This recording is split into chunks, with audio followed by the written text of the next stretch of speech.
Dans les allées de Petrivka, le célèbre marché aux livres de Kiev, la loi récemment votée au Parlement qui impose de sévères restrictions sur les livres russes écrits après 1991 et la dissolution de l'URSS divise chez les libraires et amoureux de la littérature.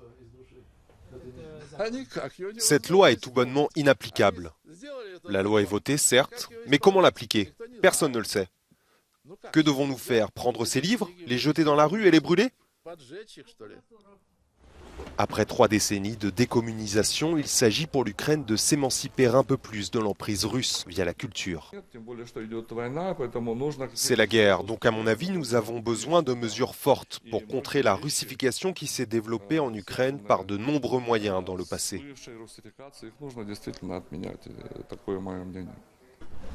Les ouvrages publiés en langue originale russe et considérés comme non hostiles à l'Ukraine resteront autorisés. Les conséquences de la guerre avec la Russie sont très importantes, mais je pense que ratifier une telle loi en ce moment, ça n'est vraiment pas souhaitable. Nous avons tellement de problèmes beaucoup plus importants par les temps qui courent.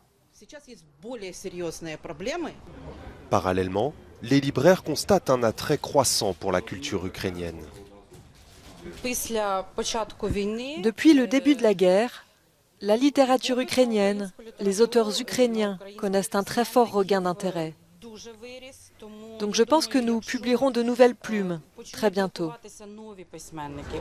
Les ouvrages des auteurs classiques de la littérature russe comme Alexandre Pouchkine, Léon Tolstoï ou Nicolas Gogol, originaires d'Ukraine et écrivains de langue russe, ne sont pas concernés et resteront autorisés.